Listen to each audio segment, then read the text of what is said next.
Hello everyone, this is Abhishek Gupta और आज की इस वीडियो में हम डिस्कस करेंगे जो आपके आरटीपी में 24 इनडायरेक्ट टैक्सेस के अंदर जो आईसीआई ने दो एमसीक्यूज दिए हैं, मतलब दो केस सिनेरियोज दिए हैं और एक बैगेज रूल्स का जो एमसीक्यू है। इन तीनों चीजों को हम अच्छे से डिस्कस करेंगे। प्लस इस वीडियो में मैं आपको स्ट्रेटेजी भी बताऊंगी कि किस तरीके से आपको अपने एग्जाम के अंदर एमसीक्यूज को और केस सिनेरियोज को डील करना है ताकि आप इजिली उनको अच्छे से कर पाए। बिना किसी तरीके लेट्स मूव फॉरवर्ड। तो सबसे पहले केस सिनेरियो में आपको सब दो चीजों का ध्यान रखना है। सबसे पहले आपको फर्स्ट पैराग्राफ बहुत अच्छे से रीड करना है। Why this first paragraph? Because इस फर्स्ट पैराग्राफ में क्या होगा ना, आपको पता चलेगा कि आपका सप्लायर कौन है, ठीक है, उसकी क्या सर्विसेज है, whether the supplier is registered और नॉट, ठीक है, whether it is involve in export of services और एक्सपोर्ट ऑफ गुड्स और नॉट, ठीक है। उसकी बेसिक इन्फॉर्मेशन आपको पता चलेगी, सप्लायर की वो क्या सर्विसेज देता है। और साथ में आपको कभी कभी ये भी पता चल सकता है कि मंथ कौन सा इस क्वेश्चन के अंदर डील होने वाला है, इस सिनेरियो के अंदर डील होने वाला है। उन चीजों को आपको या तो सिंपली अंडरलाइन करना है या आप साइड में लिख सकते हो फटाफट से, ठीक है। ये हमारा फर्स्ट पैराग्राफ हो गया। उसके बाद आपको क्या करना है, जितनी भी हमारी एमसीक्यू के जो क्वेश्चंस होते हैं ना, एक बार उनको फटाफट से गो थ्रू कर लो, ठीक है। मैं ये नहीं कह रही आप डिटेल में रीड करो सारे क्वेश्चंस को, फटाफट से गो थ्रू कर लो। ये देख लो कि 1 to 6 ओके हमारे इससे डील होने वाला है। एंड देन आप ऊपर ऊपर से देख लो कि क्या क्या हमारे हमसे इन्होंने पूछा हुआ है इस क्वेश्चन के अंदर। तो आपको आइडिया लग जाएगा कि क्या किस किस चीज में हमें ज्यादा फोकस करना है। ओके, आपको ये दो चीजें तो सबसे पहले करनी है। फिर आप आ जाओ अपने बेसिक क्वेश्चन के ऊपर, main body of the question के ऊपर। सो हम जैसे कि अब आ रहे हैं। अब देखो, सबसे पहली ट्रांजैक्शन उन्होंने बोला कि ये पेपर रोल्स सप्लाई कर रहे हैं। किसको पेपर रोल सप्लाई करें? एक स्कूल को। तो आपको पता होगा entry number 66 of examination notification, उसमें साफ साफ लिखा हुआ है कि जो भी सर्विसेज हम प्रोवाइड करते हैं, ठीक है, जो भी सर्विस प्रोवाइडर है वो सर्विस प्रोवाइड करता है in relation to conduct of examination. Supply of services in relation to conduct of examination वो एग्जेम्प्ट होती है। तो क्या सप्लाई ऑफ गुड्स एग्जेम्प्ट होंगे? Answer is no. दूसरी चीज यहाँ पे आ जाती है, अगर ये दोनों कॉम्पोजिट सप्लाई में आ जाते, लेट से जो हमारा सप्लायर है धैर्य लिमिटेड, ये अगर सर्विसेज सप्लाई कर रहा है किसको, अगर ये सर्विसेज सप्लाई कर रहा है, प्रिंटिंग की सर्विसेज सप्लाई कर रहा होता फोर्ड माउंट स्कूल को, प्लस पेपर रोल्स भी ये खुद ही प्रोवाइड कर रहा होता, ठीक है, बोथ पेपर और जो प्रिंटिंग की सर्विसेज है, तो एसओजी प्लस एसओएस यानी supply of goods plus supply of service, दोनों फोर्ड माउंट स्कूल को कौन प्रोवाइड कर रहा है? धैर्य लिमिटेड। उस केस में क्या होता, ये एक कॉम्पोजिट सप्लाई प्रोवाइड कर रहा होता, principal supply being the printing services, ये हमारा पूरा का पूरा एग्जेम्प्ट हो जाता, प्रोवाइडेड दैट कि जो कंटेंट होगा ना, जैसे क्वेश्चन पेपर्स यहाँ पे प्रिंट हो रहे हैं, तो क्वेश्चन पेपर्स प्रिंट हो रहे हैं मतलब जो क्वेश्चंस हैं वो फोर्ड माउंट स्कूल को ही प्रोवाइड करने हैं। अगर ये क्वेश्चंस भी, ठीक है, ये क्वेश्चंस भी अगर धैर्य लिमिटेड ही प्रोवाइड कर रहा होता then it would become supply of goods, ठीक है। वो बेसिकली क्या कर रहे हैं, क्वेश्चन पेपर्स खरीद रहे हैं, तो वो इस एंट्री में आएगा ही नहीं, इस एग्जामिशन का पार्ट बनेगा ही नहीं। सेम आपको एक्सप्लेनेशन इसका मैंने यहाँ पे दिया हुआ है, ठीक है। अब देखो, क्योंकि यहाँ पे हमारा जो सप्लायर था वो हमारा केरला में रजिस्टर्ड था, ओके, और ये क्या है, ये एक होल्डिंग कंपनी है, यूएस की कंपनी है धैर्य इनकॉर्पोरेशन, उसकी ये होल्डिंग कंपनी है, यानी कि यूएस में इसकी एक सब्सिडरी है धैर्य इनकॉर्पोरेशन। और ये क्या प्रोवाइड करता है? IT services to its US subsidiary, मतलब धैर्य इनकॉर्पोरेशन को ये आईटी सर्विसेज प्रोवाइड करता है। मंथ हमें डील करना है अप्रैल। ऑलराइट, अब जैसे हमारा अप्रैल, सॉरी, केरल हमारा स्टेट ऑफ रजिस्ट्रेशन है, ठीक है, हमने केरल के अंदर रजिस्ट्रेशन ले रखा है और हमने सप्लाई कहाँ करी है? कर्नाटका में। सो दिस मीन्स ये हमारी कौन सी सप्लाई बन गई? इंटरस्टेट सप्लाई, हमने यहाँ पे इसको मेंशन कर दिया। दूसरा आ जाता है bond amount recovered from outgoing managing director residing in Kerala, तो मतलब वो भी केरल के अंदर ही है, of Dhairya limited since he had left the employment before contracted period. अब जैसे आपने सप्लाई वाले चैप्टर में ये चीज पढ़ी होगी, ये चीज आपकी नवंबर 23 के अंदर एक अमेंडमेंट आई थी, उसके थ्रू क्या था कि जो भी सप्लायर्स जो है कंसिडरेशन रिसीव करते हैं फॉर टॉलरेटिंग एन एक्ट, ठीक है, कोई भी टॉलरेट करना एक्ट को, या फिर जो कंसिडरेशन के पार्ट में जितने भी 3-4 पॉइंट्स रखे उसके अंदर जो टॉलरेटिंग एन एक्ट वाला पार्ट है, उसके अंदर अगर कोई चीज कवर हो रही है और मनी कंसिडरेशन में आ रहा है, उस केस में क्या होता है ना कि हम उसको सप्लाई मान लेते हैं। बट इस केस में क्या हो रहा है, वो टॉलरेट नहीं कर रहे हैं, वो सिर्फ क्या कर रहे हैं कि आगे से एम्प्लॉयज ऐसा ना करें, तो हम जो एम्प्लॉयज इस तरीके से कॉन्ट्रैक्ट पीरियड खत्म होने से पहले ही छोड़ के चले जाते हैं, उनसे बॉन्ड अमाउंट रिकवर कर रहे हैं। So this is to dissuade the non serious employees. तो इसलिए हमने इसको सप्लाई में इंक्लूड नहीं करा है। So this will not become the part of a supply. उसका एक्सप्लेनेशन आपको यहाँ लिखा हुआ मिल जाएगा। अब आ जाते हैं, ये बड़ा इंटरेस्टिंग है। ठीक है, देखो सप्लाई ऑफ शीट्स करिए in the territorial waters. Territorial waters मतलब सी के अंदर ध्रुवांग बिल्डर्स को। अब ये जो ध्रुवांग बिल्डर्स है ना, इनकी मान लो कोई साइट होगी, हो सकता है वो 12 nautical miles from the base line of Kerala located है। ठीक है, उसके बेस लाइन से, केरल के बेस लाइन से 12 नॉटिकल माइल्स पे लोकेटेड है, at a distance of exact 12 nautical miles पे वो लोकेटेड है। मतलब अगर आपको टेरिटोरियल वाटर्स की डेफिनेशन याद होगी जो हमने कस्टम्स एक्ट में पढ़ी थी, उसमें क्या था कि अगर हम एक्सपोर्ट कर देते हैं आउटसाइड टेरिटोरियल वाटर्स, और टेरिटोरियल वाटर्स होता है अप टू 12 नॉटिकल माइल्स।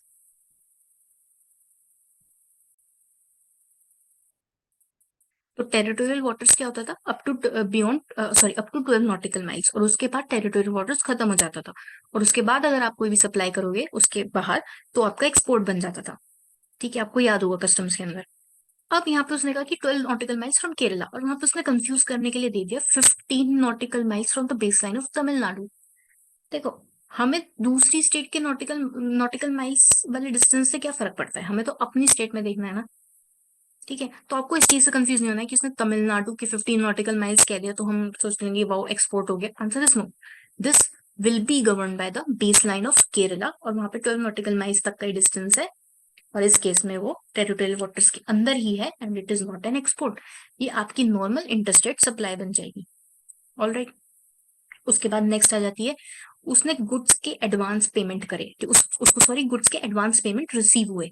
तो इस केस में क्या हो रहा है, देखो एडवांस आपको पता होगा, नोटिफिकेशन नंबर 66, वहां पे क्या होता है, जो भी टाइम ऑफ सप्लाई है वो date of issue of invoice पे ही आपका अकर हुआ, उससे पहले नहीं होगा। मतलब गुड्स के केस में एडवांस पे आपका टाइम ऑफ सप्लाई नहीं होता, आपको एडवांस पे जीएसटी पे नहीं करना पड़ता। इस केस में हमारा एडवांस है तो हम यहाँ पे जीएसटी पे नहीं करेंगे, ये हमारे रेवेन्यू के अंदर अकाउंट नहीं होगा for the purposes of GST. लेकिन ये सेम कंडीशन सर्विसेज के लिए अप्लाई नहीं होती है। आप सर्विसेज पे आपको एडवांस पे भी टैक्स पे करना पड़ेगा। तो यहाँ पे क्योंकि हमारा केरल में ही बेस्ड है, तो यानी कि हमारा इंट्रास्टेट सप्लाई बन गया। अब जो आपको शेड्यूल 1 के अंदर फर्स्ट एंट्री याद होगी, बिजनेस एसेट्स का अगर हम ट्रांसफर कर देते हैं without any cost, sorry without any consideration, free of cost अगर ट्रांसफर कर देते हैं, तो उस केस में हमारी वो डीम सप्लाई बन जाती है, अगर हमने उन बिजनेस एसेट्स पे अपने पहले जब हमने परचेज की थी आईटीसी क्लेम कर रखा था। बट इस केस में उन्होंने साफ साफ लिखा हुआ है कि उन्होंने आईटीसी क्लेम नहीं किया है। So this means this is not a deemed supply in accordance with schedule 1, और इसलिए हम इसको सप्लाई नहीं मानेंगे, तो इसका कोई भी ट्रीटमेंट नहीं होगा। मतलब इसका ट्रीटमेंट यही है कि इसकी कोई डीम सप्लाई नहीं होने वाली। अब आ जाते हैं, उसने कुछ एडिशनल इन्फॉर्मेशन भी दिया है क्वेश्चन में। क्या एडिशनल इन्फॉर्मेशन है देखते हैं। तो कंपनी ने सिटिंग फीस दी है अपने डायरेक्टर्स को 6 लाख की। तो आपको पता होगा जो भी ये सिटिंग फीस डायरेक्टर्स वगैरह को दी जाती है, ये हमारी रिवर्स चार्ज के अंदर काउंट होती है। रिवर्स चार्ज हमें इस पर पे करना पड़ता है, किसको, कंपनी को पे करना पड़ता है। तो वहां पे वो हमारा आरसीएम में, और क्योंकि ये केरल में ही है, डायरेक्टर केरल में ही है, तो ये हमारी इंटरेस्ट रेट बन गई सेम। हमारी जो आर्बिट्रल ट्राइब्यूनल वाली सर्विसेज होती हैं, ये पिछले नवंबर 23 में कमेंटमेंट आया था, उससे आर्बिट्रल ट्राइब्यूनल्स को भी इस एंट्री के अंदर कवर कर दिया गया है, और इसलिए ये भी हमारा आरसीएम के अंदर काउंट होगा, और 7 लाख पे हमें आरसीएम के अंदर टैक्स पे करना पड़ेगा धैर्य लिमिटेड को। फिर जो हमारी सेकंड नंबर वाली एंट्री है, आपको पता होगा section 12 subsection 3 of IGST act के अंदर जो भी प्लेस ऑफ सप्लाई हम फिक्स करते हैं, किसकी प्लेस ऑफ सप्लाई फिक्स कर रहे हैं, अगर कोई भी इमूवेबल प्रॉपर्टी से रिलेटेड कोई भी सर्विसेज हैं, जैसे कि होटल की सर्विसेज हो गई या आर्किटेक्चरल सर्विसेज हो गई, इन रिलेशन टू यानी ancillary services to immovable property, तो वहां पे प्लेस ऑफ सप्लाई हमारी लोकेशन ऑफ इमूवेबल प्रॉपर्टी मान ली जाती है। अब यहाँ पे होटल देखो कहाँ लोकेटेड था, इन्होंने स्टे करा होटल में, और होटल कहाँ लोकेटेड है, महाराष्ट्र के अंदर। तो place of supply as per 12 subsection 3 कहाँ हो गई, महाराष्ट्र। दिस मीन्स यहाँ पे उसको उसका क्रेडिट नहीं मिलेगा। अगर आप ध्यान से सोचो, जो हमारा धैर्य लिमिटेड है वो रजिस्टर्ड है केरला में, और उसकी कोई और रजिस्ट्रेशन नहीं है, इसकी कोई इन्फॉर्मेशन भी हमें क्वेश्चन में नहीं दी। अगर आपको फर्स्ट पैराग्राफ पढ़ोगे तो वहां पे उसकी कोई इन्फॉर्मेशन भी हमें नहीं दी हुई है। दिस मीन्स उसका रजिस्ट्रेशन सिर्फ और सिर्फ केरल में है, यानी वो महाराष्ट्र में उसका आईटीसी क्लेम नहीं कर सकता, बिकॉज यहाँ पे इनवॉइस इंट्रास्टेट इनवॉइस इशू होगा, मीन सीजीएसटी एसजीएसटी लग कर आएगा इनवॉइस पे, तो यहाँ पे उसका आईटीसी नहीं ले सकता 2,25,000 पे। तो ये उसके लिए बस उसकी एक सिंपल परचेज होगी, उसका एक्सपेंस हो गया, उस पर वो आईटीसी का एसेट क्रिएट नहीं कर सकता। ऑल राइट, यहाँ पे हमारी चीजें कवर हो जाती है। फिर देखो सैलरी वाली, देखो एम्प्लॉयर एम्प्लॉय रिलेशनशिप है, employees on payroll, not a supply under schedule 3। उसके बाद आ जाते हैं, company purchase a new machinery from a dealer, उसने 12 लाख की मशीनरी खरीदी जिसमें उसने depreciation on the amount, on this amount 12 lakh plus applicable taxes, plus applicable taxes, उसने उसका डेप्रिसिएशन क्लेम कर लिया। तो आप इसमें क्या कर सकते हो, किसी भी ऐसे कैपिटल एसेट के लिए आइदर वे जा सकते हो, मतलब या तो आप इनकम टैक्स में पूरे अमाउंट पे डेप्रिसिएशन क्लेम कर लो, या फिर आप जीएसटी के अंदर जो आपका इन सॉरी जीएसटी वाला अमाउंट है उस पर आप आईटीसी क्लेम कर लो एज पर सेक्शन 16(3). अगर आपने पूरा के पूरे अमाउंट पे डेप्रिसिएशन क्लेम कर लिया है तो आप आईटीसी क्लेम नहीं कर सकते, और अगर आपने आईटीसी क्लेम कर लिया जीएसटी वाले अमाउंट पे तो आप इनकम टैक्स के अंदर पूरे अमाउंट पे डेप्रिसिएशन क्लेम नहीं कर सकते। This is as per section 16 subsection 3 of the CGST act. Okay, तो यहाँ पे हमारा अप्रैल वाला मंथ खत्म हो जाता है। उसके बाद ये हमें मई मंथ की डिटेल्स दी हुई है। अब मई मंथ में क्या डिटेल दी हुई है उसने, कि धैर्य लिमिटेड ने अपने 25 एम्प्लॉयज को सैन फ्रांसिस्को भेजा ट्रेनिंग करवाने के लिए। ठीक है, और ट्रेनिंग उसने किससे ली, धैर्य इनकॉर्पोरेशन जो कि उसकी सब्सिडरी कंपनी है, उससे उसने ट्रेनिंग सर्विसेज ली अपने एम्प्लॉयज के लिए। तो यहाँ पे कहाँ कवर हो रहा है, ये कवर हो रहा है आपके 13 सबसेक्शन 3 क्लॉज 2। यहाँ पर रोमन नंबर में 2 आएगा, तो सेक्शन 13 सबसेक्शन 3 क्लॉज 2 के अंदर यहाँ कवर होगी। प्लेस ऑफ परफॉर्मेंस हमारा यूएसए आ जाएगा, यानी प्लेस ऑफ सप्लाई हमारा प्लेस ऑफ परफॉर्मेंस है यूएस। और ये ठीक है, ये हमारी यहाँ पे कवर हो गई। हमारा क्या हो जाएगा, neither intra nor interstate. Why so, because हमारा लोकेशन ऑफ रेसिपिएंट कहाँ है, in India, location of supply outside India, place of supply outside India. क्या ये इंपोर्ट में कवर हो रही है, आंसर इज नो। तो इसलिए this is neither interstate supply nor interstate supply, तो उस पर जीएसटी एप्लीकेबल नहीं होगा। फिर धूम इवेंट्स की सर्विसेज है। अब धूम इवेंट्स में क्या हो रहा है, ये मैनेजमेंट कंपनी कहाँ है, कर्नाटका में लोकेटेड है। ओके, कर्नाटका में लोकेटेड है, और इसने इवेंट सर्विसेज दी कहाँ पे, दुबई के अंदर। और किसको दी, धैर्य लिमिटेड को 10 लाख की। तो अगर आपको 12 सबसेक्शन 7 याद होगा, उसके अंदर क्या है कि जो भी आपकी इवेंट मैनेजमेंट वाली सर्विसेज होती है, वहां पे अगर आपका इवेंट आउटसाइड इंडिया हेल्ड होता है, क्योंकि यहाँ पे दुबई में इवेंट हो रहा है, तो आउटसाइड इंडिया जब भी इवेंट हेल्ड होता है तो वहां पे प्लेस ऑफ सप्लाई आपकी लोकेशन ऑफ रेसिपिएंट बन जाती है instead of place of performance. अगर इवेंट इंडिया में हो रहा होगा तो आपकी प्लेस ऑफ सप्लाई, जो आपकी प्लेस ऑफ परफॉर्मेंस है, मतलब इंडिया में जहां भी इवेंट हो रहा होगा वो आपकी प्लेस ऑफ सप्लाई बन जाएगी। बट अगर इवेंट आउटसाइड इंडिया हो रहा होगा तो लोकेशन ऑफ रेसिपिएंट आपकी प्लेस ऑफ सप्लाई काउंट होगी। ऑलराइट, तो ये हमारी क्वेश्चन हमने अच्छे से साइड में नोटिंग्स कर ली, सारी चीजें कर ली। अब जैसे मैंने ये तो आपके एक्सप्लेनेशन के लिए लिखा हुआ है, बट जब आप क्वेश्चन सॉल्व करोगे तो आपको रफ में छोटा छोटा अपनी अंडरस्टैंडिंग के बेसिस पर, जैसे अगर आपको लगता है ये टैक्स है तो आप टी लिख दो, या अगर आपको लगता है कि ये सप्लाई नहीं है तो क्रॉस लगा दो, एग्जाम्प्ट है तो ई लिख दो। अपने बेसिस के लिए जब आप क्वेश्चन सॉल्व करो तो आपको ईजी पड़े, क्योंकि देखो ये तो केस सिनेरियो है, बट ऐसा भी हो सकता है ये क्वेश्चन नंबर 1 बन के आ जाए जहाँ पे आपको पूरी लाइबिलिटी कैलकुलेट करनी होती है। ठीक है, तो वहां पे ये भी आ सकता है क्वेश्चन, और फिर आपको वहां पे प्रॉपर लिखना पड़ेगा। तो 15 मिनट्स में आप इस पूरे क्वेश्चन को अच्छे से एनालाइज करके इसमें यूटिलाइज कर सकते हो। दैट्स अनदर थिंग, उसके बारे में बाद में बात करेंगे।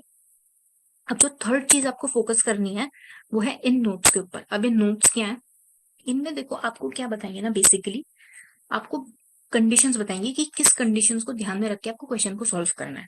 सबसे पहले उन्होंने आपको जीएसटी रेट बता दिया, ठीक है, ये तो आपको यहाँ मिलेगा ही, प्लस ये भी लिखा हो सकता है कि इंक्लूसिव है या एक्सक्लूसिव ऑफ टैक्सेस है, जो भी ऊपर फिगर्स लिखी हुई हैं। उसके बाद वो आपको बताएंगे कि जो भी हमारा आईटीसी का बैलेंस है लेजर्स के अंदर, इलेक्ट्रॉनिक क्रेडिट लेजर के अंदर या कैश लेजर्स के अंदर, वो क्या क्या बैलेंस है, या तो निल होगा या फिर कुछ बैलेंस एग्जिस्ट कर रहा होगा, वो आपको यहाँ पे उसकी इन्फॉर्मेशन देंगे। प्लस आपको ये बताएंगे कि कोई और सप्लाईज तो नहीं है, या फिर यहाँ पे कुछ एडिशनल इन्फॉर्मेशन भी वो दे सकते हैं। ठीक है, अब उन्होंने पूछा कि भाई अप्रैल और मई के अलावा, अप्रैल और मई में इन ट्रांजेक्शन के अलावा और कोई ट्रांजेक्शन नहीं हुई है। ठीक है, कोई दिक्कत की बात नहीं, तो इस चीज पे भी आपको फोकस करना है। अब हम आ जाते हैं क्वेश्चंस पे। सबसे पहले वो पूछते हैं कि ऐसी कौन सी एक्टिविटीज और ट्रांजेक्शन हैं which do not amount to supply. तो अभी हमने ऊपर डिस्कस करा था, ठीक है, हमने ऊपर डिस्कस करा था कि कौन सी हमारी सप्लाई नहीं बन रही है, दिस वन। ठीक है, ये हमारी सप्लाई नहीं बन रही थी, और ये कंप्यूटर वाली हमारी सप्लाई नहीं बन रही थी, बिकॉज यहाँ पे हमने आईटीसी क्लेम करा ही नहीं था। तो आपको सिंपली यहाँ पे टिक करना है और option A is our answer, उसका एक्सप्लेनेशन ऊपर ही आ गया हमारा। फिर which of the inward supplies received by Dhairya in the month of April are taxable and reverse charge. तो रिवर्स चार्ज के अंदर हमने दो सर्विसेज देखी थी, एक तो इंडिपेंडेंट डायरेक्टर वाली और हमारी कोचेन वाली, आर्बिट्रल ट्राइब्यूनल वाली, दीज टू सर्विसेज, है ना। यहाँ पे हमारा फर्स्ट एंड थर्ड ये वाला ऑप्शन हमारा करेक्ट हो जाता है। अब थर्ड क्वेश्चन में वो पूछता है कि आपको GST payable on outward supplies बताना है। तो देखो यहाँ पे ना छोटा सा कंफ्यूजन हो सकता है, ये मैं क्लैरिटी देती हूँ इस पार्ट पे। अगर वो आपको क्वेश्चन में देना GST payable on outward supplies before setting of ITC या आफ्टर सेटिंग ऑफ आईटीसी, आपको मेजरली ये ध्यान रखना है कि वो GST payable on outward supplies मांग रहा है, मतलब आपकी आरसीएम वाला जो टैक्स पेबल है ना, वो यहाँ पे इंक्लूड नहीं होगा। अगर वो सिर्फ ऐसे लिखे टोटल जीएसटी पेबल, ठीक है, या ऐसे लिख दिए total GST payable including RCM, तब आपको आरसीएम वाला टैक्स इंक्लूड करना है। बिकॉज आरसीएम आपकी आउटवर्ड सप्लाई नहीं है, वो आपकी इनवर्ड सप्लाई है, बस हम एज अ रेसिपिएंट उस पर टैक्स पे करते हैं डायरेक्टली। तो ये चीज आपको ध्यान रखनी है, ये चीज अच्छे से पढ़नी है कि उसने outward supply, sorry GST payable पूछा किस पे है, आउटवर्ड सप्लाई पे या आउटवर्ड प्लस आरसीएम पे, ठीक है। अब इसके अंदर हमें बनाना है before set of ITC for month of अप्रैल। तो अब इसको हमें देखते हैं। सबसे पहले हमने ऊपर साइड चीजें डिस्कस कर ली, अब बस उनको साइड में लिखना था। तो देखो हमने जो सबसे पहले केरल को सप्लाई करी, केरल में जो हमने पेपर रोल सप्लाई करे थे, वो हमारी एग्जेम्प्ट नहीं हो रही थी ना एज पर एंट्री नंबर 66, वो हमने लिख दी 6 लाख की, ये वाली सर्विस। इफ रिमेम्बर ये वाली सर्विस, सॉरी 6 लाख ये वाली नहीं है, I am so sorry, 6 lakh वाली हमारी टेरिटोरियल वाटर्स वाली है, पेपर रोल्स वाली हमारी 15 लाख है, और वो सेकंड नंबर पे होगी। यस, तो ये हमारी जो हमने कर्नाटका के अंदर करी थी 15 लाख की इंटरस्टेट सप्लाई, वो यहाँ पर है। और जो हमने केरल में टेरिटोरियल वाटर्स के अंदर करी थी 6 लाख, वो ये है। फिर ये जो हमने 4,90,000 वाली करी थी, ये हमारी सप्लाई है जो हमने करी थी एडवांस पे। ओके, जो हमारी एडवांस सप्लाई ऑफ सर्विस हमने करी थी बेस्ड इन केरला पे, तो हमारी इंटरस्टेट हो गई, इंट्रास्टेट हो गई, यानी सीजीएसटी एसजीएसटी लगेगा इस पर 4,90,000। तो हमारी टोटल आउटवर्ड सप्लाई है 25,90,000, और उस पर हमने जीएसटी यहाँ पे कैलकुलेट करके दिखा दिया। And option B is our correct option, correct answer. फिर वो पूछता है आपको आईटीसी एडमिसिबल बताना है धैर्य लिमिटेड को कितना होगा। तो अगर हम देखो तो धैर्य लिमिटेड ने inward supply for the month of अप्रैल सिर्फ आरसीएम की करी है, बाकी उसके कोई भी इनवर्ट सप्लाई नहीं है, ठीक है। ये मशीनरी पे उसको कोई टैक्स नहीं, कोई आईटीसी नहीं मिलेगा, ठीक है। एंड ये सैलरी तो हमारी सप्लाई में ही नहीं आती, तो कोई आईटीसी नहीं मिलेगा। इस पर भी उसको कोई आईटीसी नहीं मिलेगा due to place of supply sections. तो इसलिए हमारा आईटीसी बस 6 लाख और 7 लाख पे बनेगा, 13 लाख पे, वो भी इंटरेस्टेड यानी सीजीएसटी एसजीएसटी। वो अगर आप कैलकुलेट करोगे एट द रेट ऑफ 9%, तो 117 और 117,000 आ जाएगा। This is very simple. अब वो पूछता है कि इवेंट जो ऑर्गेनाइज हुआ था बाय धूम इवेंट्स कर्नाटका में फॉर धैर्य Dubai, what is the place of supply in this case. तो हमने ऊपर बताया था 12/7 के अकॉर्डिंग प्लेस ऑफ सप्लाई क्या बनेगी, location of recipient, because the event is held outside India, यानी place of supply will be in Kerala. Simple 12/7। अब सिक्स्थ क्वेश्चन क्या है कि what shall be the amount paid towards training expenses of employees of Dhairya limited to be treated under the GST law. किस तरीके से हमें वो ट्रेनिंग एक्सपेंसेस को डील करना है। तो हमने ऊपर डिस्कस करा था ड्यू टू दीज कंडीशंस, वो ना तो एक्सपोर्ट में कवर हो रहा है, ना ही किसी और सप्लाई में कवर हो रहा है। This means no GST is applicable on the transaction since training was imparted in San Francisco and place of supply is in San Francisco, मतलब यूएस के अंदर। और वो 7 subsection 5 clause C of the IGST act के अंदर भी fall नहीं करा, बिकॉज प्लेस ऑफ सप्लाई हमारा टैक्सेबल टेरिटरी में नहीं है, place of supply is in non taxable territory. तो रेसिडुअल क्लॉज में भी वो फॉल नहीं करता कि रेसिडुअरी क्लॉज में फॉल कर जाए हम उसको आईजीएसटी एज आईजीएसटी ट्रीट कर लें या इंटरेस्टेड ट्रीट कर लें, वो भी हम नहीं कर सकते। ऑलराइट, तो यहाँ पे हमारा केस सिनेरियो 1 कंप्लीट होता है। होप्स आपको क्लैरिटी आई केस सिनेरियो 1 पे किस तरीके से हमें डील करनी है इसकी सारी चीजें। Now let's move on to case scenario number 2। इसमें भी हम सेम अप्रोच करेंगे, पहले फर्स्ट पैराग्राफ रीड करेंगे, बेसिक डिटेल्स नोट कर लेंगे, देन क्वेश्चंस को देखेंगे, गो थ्रू करेंगे फटाफट से कि क्या क्या है, एंड देन मेन बॉडी पे आएंगे, देन नोट्स पे फोकस करेंगे, and then will move ahead. हमने फर्स्ट पैराग्राफ रीड करो, मैंने आपके लिए लिख दिया साइड में कि ये रजिस्टर कहाँ है, राजस्थान के अंदर। ये ट्रांसपोर्टेशन ऑफ सर्विस प्रोवाइड करता है, मीन्स ये जीटीए है, गुड्स ट्रांसपोर्ट एजेंसी। देखो यहाँ पे उन्होंने एक्सप्लिसिटली मेंशन नहीं करा, एक्सप्लिसिटली इस चीज को बताया नहीं कि वो जीटीए है, तो हम अज्यूम कर सकते हैं कि हाँ ये जीटीए ही होगा।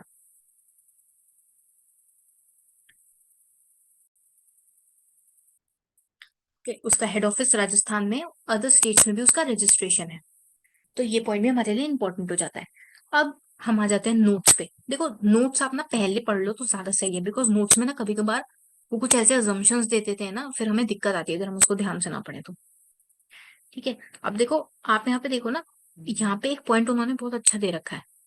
The company registered as GTA has opted for payment of GST on goods transport services on forward charge basis. यानी उन्होंने एक्सप्लिसिटली बता दिया कि जो जीटीए है वो फॉरवर्ड चार्ज बेसिस के ऊपर अपना टैक्स पे कर रही है। दिस मीन्स वो आरसीएम हमें, जब इसकी हम सर्विसेज को एनालाइज करेंगे तो हमें आरसीएम वाला पॉइंट ऑफ व्यू नहीं सोचना है, हमें फॉरवर्ड चार्ज वाला पॉइंट ऑफ व्यू सोचना है। तो ये चीज आपको ये बताती है नोट्स के। फिर आप देखोगे उन्होंने रेट्स बता दिए, ओपनिंग बैलेंसेस निल हैं ये बता दिए, एक्सक्लूसिव ऑफ जीएसटी हैं ये बता दिए, आपको कैश लेजर्स का बैलेंस दे दिया फेब मंथ का, not of January month. May be कुछ क्वेश्चन हुआ इसके ऊपर, वो हम देखेंगे। तो अब देखते, तो देखो revenue from service of transportation of goods provided to registered person is 70 lakhs।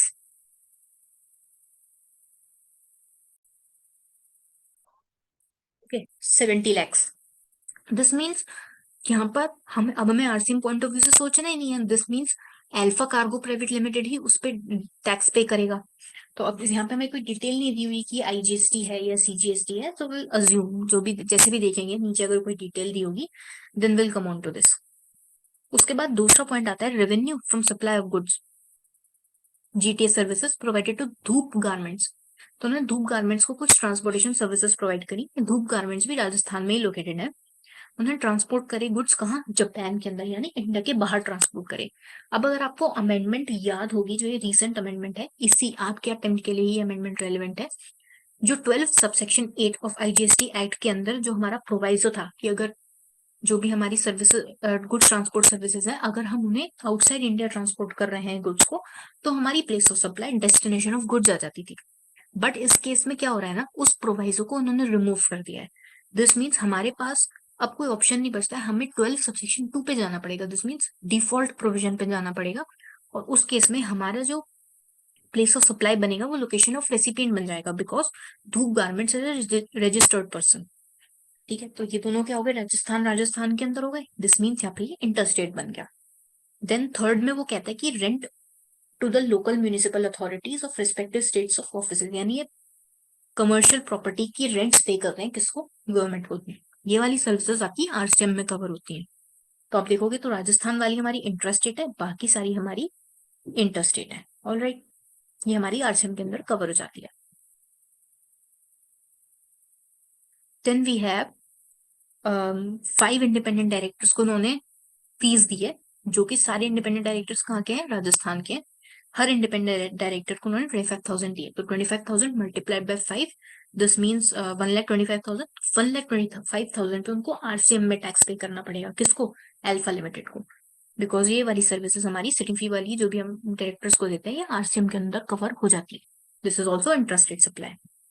अब इसमें से उन्होंने कुछ एडिशनल इन्फॉर्मेशन एक्सट्रैक्ट करी कि एक जो हमारा डायरेक्टर था मिस्टर एक्स, वो एक सीए फर्म के अंदर पार्टनर है, और उस फर्म से हमने क्या सर्विसेज ली है, अल्फा लिमिटेड ने क्या सर्विसेज ली है, कुछ प्रोफेशनल सर्विसेज ली है, और उस एलएलपी ने 1.5 लाख का इनवॉइस रेज करा है जनवरी मंथ में।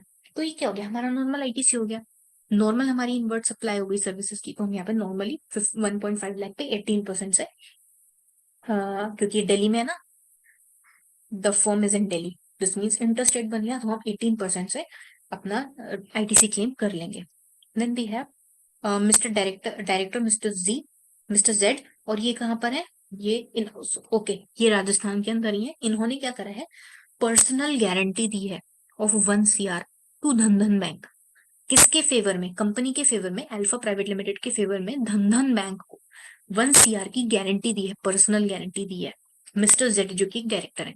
तो आपको पता होगा सेक्शन 15 ऑफ सीजीएसटी एक्ट के एक्सप्लेनेशन में उन्होंने दिया हुआ है कि डायरेक्टर वाली रिलेशनशिप जो है हमारी रिलेटेड पार्टी में कब फॉलो हो जाते हैं, ये रिलेटिव्स में फॉलो हो जाते हैं। और इसी के लिए क्या करा है ना, देखो ये आपकी अमेंडमेंट है, एक तो हमारी पर्सनल गारंटी वाली और एक आपकी कॉर्पोरेट गारंटी वाली। पर्सनल गारंटी में ना इन्होंने न्यू रूल इंसर्ट करा है 28 रूल 28 के अंदर।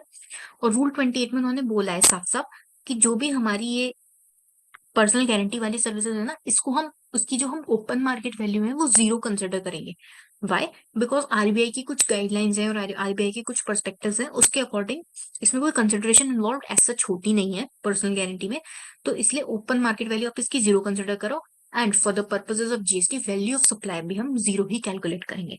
बट अगर कॉर्पोरेट गारंटी की बात आती है, तो कॉर्पोरेट गारंटी में उन्होंने बताया है कि किस तरीके से आपको चीजें डील करनी है। मतलब आपको दो वैल्यूज देखनी पड़ेंगी। एक तो एक्चुअल कंसिडरेशन, अगर मान लो ये जो मिस्टर जेड है, मान लो एक होल्डिंग कंपनी ने एक सब्सिडरी कंपनी को के फेवर में किसी बैंक को गारंटी दी, ओके, कॉर्पोरेट गारंटी दी, पर्सनल गारंटी नहीं दी, ठीक है। उस केस में क्या होगा ना, आपको दो अमाउंट्स का हायर लेना पड़ेगा, और वो हायर आपका वैल्यू ऑफ सप्लाई माना जाएगा। वो दो अमाउंट्स कौन सी होंगी?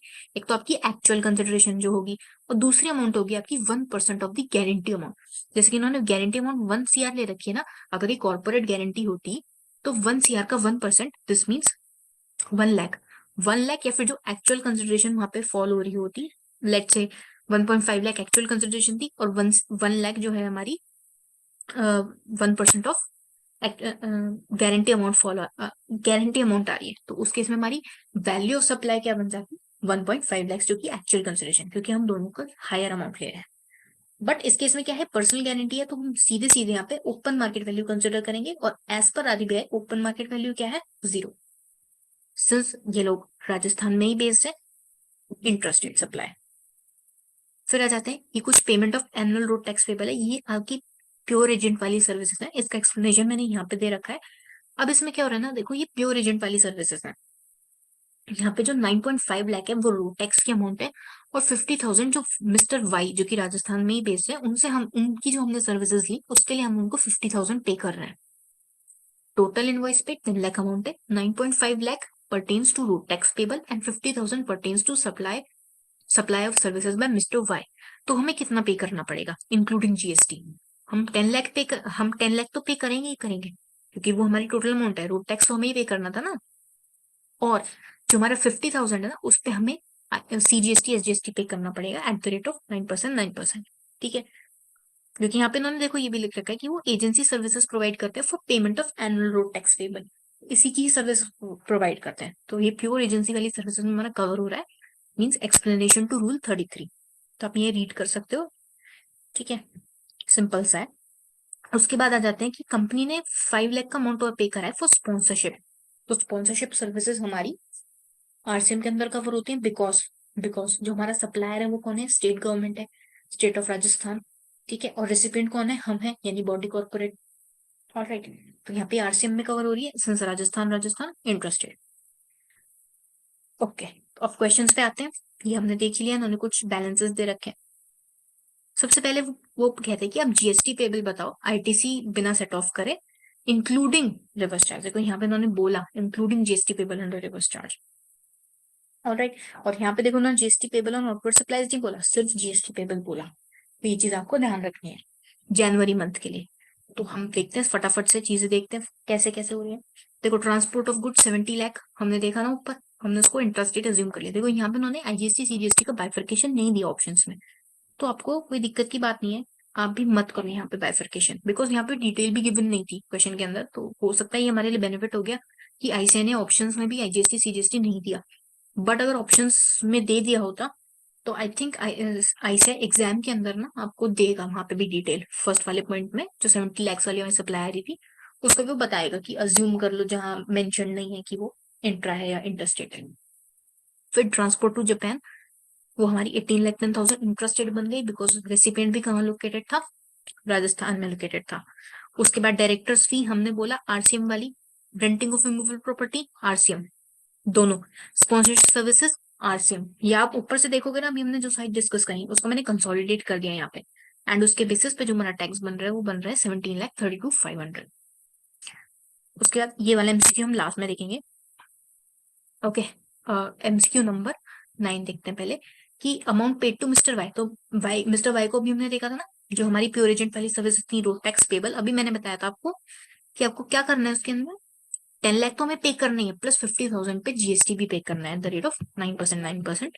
तो हम कितना पे करेंगे? 50,000 इंटू 18%, 9,000 आ जाएगा। दिस मीन्स 10 लाख 9,000 हमें पे करना पड़ेगा। फिर उसका आईटीसी कितना अवेलेबल है, किसके पास आईटीसी, अल्फा लिमिटेड के पास कितना आईटीसी अवेलेबल है।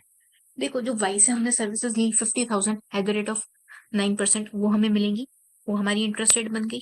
ठीक है। डायरेक्टर्स फी जो हमारी आरसीएम वाली जितनी भी सर्विसेज हो गई उन सबका आईटीसी में मिलेगा। Directors fee, sponsorship and rent वाली सर्विसेज। ऑलराइट, अब देखो रेंट वाली सर्विसेज को ना मैंने ऊपर भी आईजीएसटी सीजीएसटी में बाइफरकेट करा था आपके लिए और नीचे भी कर दिया है। तो ये भी आपको ध्यान रखनी है कि आई रेंट में कंफ्यूज मत होना कि आईजीएसटी सीजीएसटी में बाइफरकेट ना करो, बिकॉज 50,000 राजस्थान गवर्नमेंट को था, बाकी सारा अदर गवर्नमेंट को था, अदर स्टेट की गवर्नमेंट्स को, वहां पे हमने इंटरेस्ट रेट आ गया। तो अब जब आप इससे कैलकुलेट करोगे तो आपका ये अमाउंट आसानी से आ जाएगा। ऑलराइट, फिर उसके बाद वो पूछता है कि जो धन धन बैंक को हमने कॉर्पोरेट गारंटी दी, किसने दी, मिस्टर जेड ने, जो हमारा डायरेक्टर जेड था उसने कॉर्पोरेट गारंटी, सॉरी कॉर्पोरेट नहीं, पर्सनल गारंटी दी धन धन बैंक को in favour of alpha private limited. तो वहां पे हमारी वैल्यू क्या आनी थी, नील आनी थी, because of OMV, because as per RBI guidelines, no consideration can be paid to the director by the company for providing guarantee. OMV of the said supply will be zero. ये चीज आपकी यहाँ पे cover हो जाती है। इसको हमने ऊपर भी कवर कर लिया था एक्सप्लेनेशन के अंदर। अब ओके, ये तो ठीक है। अब आ जाते हैं इस वाले एमसीक्यू पे। अब देखो यहाँ पर मुझे ऐसा लगता है कि आईसीआई ने एक, आई डोंट नो क्या कहना चाहिए, ओवरलुक किया है किसी चीज को। मैं बताती हूँ क्या चीज है वो। देखो आपको ये वाला एमसीक्यू आप पढ़ो, वो क्या कह रहा है कि जो दो ऑफिस है, राजस्थान ऑफिस और उड़ीसा ऑफिस, राजस्थान ऑफिस के कैश लेजर में कुछ बैलेंसेस पड़े हुए हैं। ये जो मैं कैश लेजर दिया था ना, ये बैलेंसेस राजस्थान ऑफिस के कैश लेजर में थे इन द मंथ ऑफ फेब। वो कह रहे हैं कि हमें ये बैलेंसेस उड़ीसा के कैश लेजर में ट्रांसफर करना है। आपको पता होगा रूल 87 यहाँ पे डील करता है इस चीज से, और उसमें लिखा हुआ है, उसका मैंने एक्सट्रैक्ट यहाँ पे आपको दिया है, कि जो भी ट्रांसफर है इन आर केस राजस्थान, वो अपने कैश लेजर में से कोई भी अमाउंट, टैक्स का हो, इंटरेस्ट का हो, पेनल्टी का हो, फी का हो, किसी भी कोई भी तरीके का अमाउंट हो, वो ट्रांसफर कर सकता है अपने अदर डिस्टिंक्ट पर्सन को, in this case Orissa office को। कौन से हेड्स के अंदर, सिर्फ सेंट्रल टैक्स और इंटीग्रेटेड टैक्स, इन्हीं दोनों हेड्स के अंदर वो ट्रांसफर कर सकता है, और किसी हेड के अंदर ट्रांसफर नहीं कर सकता। मतलब वो ये नहीं कह सकता कि मैं राजस्थान के आईजीएसटी वाले टैक्स के हेड से उड़ीसा के इंटरेस्ट वाले आईजीएसटी में डाल दूं, ऐसा वो नहीं कर सकता। वो क्या करेगा, वो क्या कर सकता है, सिर्फ और सिर्फ उड़ीसा के आईजीएसटी टैक्स और सीजीएसटी टैक्स के अंदर ही अमाउंट ट्रांसफर कर सकता है। तो इसमें ना उन्होंने दो पार्ट्स दिए कि वो क्या क्या सोच रहे हैं, वो क्या चाहते हैं ट्रांसफर करना। इट वांट्स टू ट्रांसफर, कौन, अल्फा लिमिटेड, राजस्थान ऑफिस वाले। तो कह रहे कि देखो हमें टैक्स ना आईजीएसटी टैक्स के अंदर, आईजीएसटी टैक्स से उड़ीसा के सीजीएसटी हेड के अंदर, सीजीएसटी टैक्स हेड के अंदर 12,000 ट्रांसफर करने हैं, और एसजीएसटी टैक्स हेड के अंदर 12,000 ट्रांसफर करने हैं। तो हम क्या कहेंगे, आप ये तो कर सकते हो, सीजीएसटी के अंदर ट्रांसफर कर सकते हो, बट एसजीएसटी के अंदर ट्रांसफर नहीं कर सकते, बिकॉज ऑफ रूल 87। आप उसने एक्सप्लिसिटली बोला है इस चीज को।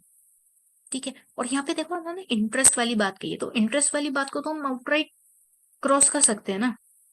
हम ओडिशा के इंटरेस्ट वाले हेड्स के अंदर तो अमाउंट ट्रांसफर करवा ही नहीं सकते ड्यू टू रूल 87।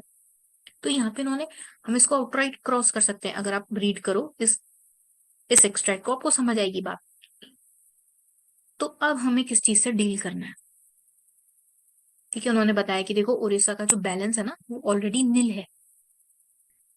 ओके, अब हमें क्या बताना है कि राजस्थान के राजस्थान के इंटरेस्ट वाले हेड्स में कितना बैलेंस रहेगा, और उड़ीसा के टैक्स वाले हेड्स में कितना बैलेंस रहेगा। तो इन्होंने क्या आंसर दिया है, आईसीआई ने आंसर दिया है ऑप्शन नंबर ए। मतलब उन्होंने जो उड़ीसा का टैक्स वाला है वो एकदम करेक्ट बताया है, बट जो राजस्थान का इंटरेस्ट वाला है ना, मेरे अकॉर्डिंग ये गलत है। मेरे अकॉर्डिंग ये गलत है, यहाँ पे कोई चेंज नहीं होना चाहिए, ये नील नहीं होना चाहिए, यहाँ पे 3,000 ही आना चाहिए। यहाँ पे ये पूरा एज इट इज कॉपी होना चाहिए, कोई चेंज नहीं आना चाहिए। वाई, मैं आपको दिखाती हूँ। देखो ये हमारा राजस्थान का ओरिजिनल बैलेंस था 25, 20, 20, 233। उड़ीसा को हमने इसमें से, ठीक है, इसमें से हमने 12,000 पे करवाया। ऑलराइट, हमने 12,000 पे करवाया, हमने आईजीएसटी से पे करवाया था ना। यस, हमने आईजीएसटी से 12,000 पे करवाया। यहाँ पे हम नहीं पे करवा सकते। अब वो कह रहे हैं कि आप इसमें से ना उसको यहाँ पर पे करवाओ, but as per plain reading of rule 87 हम यहाँ पे पे करवा ही नहीं सकते, हम यहाँ पे ट्रांसफर करवा ही नहीं सकते इस अमाउंट को। वाई हम, अगर वो कहता कि आप उड़ीसा के टैक्स वाले में ट्रांसफर करवाओ, हम करवा सकते थे, बट उसने कहा कि इंटरेस्ट वाले में ट्रांसफर करवाओ, इंटरेस्ट वाले में हम ट्रांसफर नहीं करवा सकते। राइट, तो ये वाली चीज हमारी गलत हो गई ना। और फिर अब वो पूछता है कि राजस्थान का इंटरेस्ट का बैलेंस बताओ और उड़ीसा का टैक्स का बैलेंस बताओ। तो उड़ीसा का टैक्स का बैलेंस तो ये सेम करेक्ट आएगा, कोई दिक्कत की बात नहीं है, बट राजस्थान का ये गलत हो गया है यहाँ पर। ठीक है, मतलब जो आईसीआई ने दिया है वो गलत हो गया। मेरे अकॉर्डिंग क्या होना चाहिए था, ये 25,000 में से 12,000 गया, तो यहाँ पे हमारा क्या बचा, 13,000। 13,000, यस, ये हमारा 13K बचा। ओके, ये हमारा एज इट इज 20K आएगा। ऑलराइट, ये हमारा एज इट इज 20K आएगा, कोई दिक्कत की बात नहीं है। यहाँ एसजीएसटी में भी 20K आएगा। इंटरेस्ट में क्या होगा ना, same as it is copy होगा, बिकॉज इंटरेस्ट का बैलेंस हम ट्रांसफर कर ही नहीं सकते। तो अब इसके लिए मैंने क्या करा ना, मैंने बीओएस पे क्वेरी डाल दी है। आई होप जितनी जल्दी रिस्पॉन्स आएगा आईसीआई का, मैं टेलीग्राम चैनल पे अपडेट कर दूंगी। और इस वीडियो के ना डिस्क्रिप्शन बॉक्स में भी मैं वो क्लैरिफिकेशन लिख करके डाल दूंगी, जिससे अगर कोई फ्यूचर में भी वीडियो रेफर करे तो उसको क्लैरिटी आ जाए इस पॉइंट पर। तो ये चीज हमारी यहाँ कवर हो जाती है। तो हमने सारी एमसीक्यूज यहाँ पे कवर कर लिए हैं।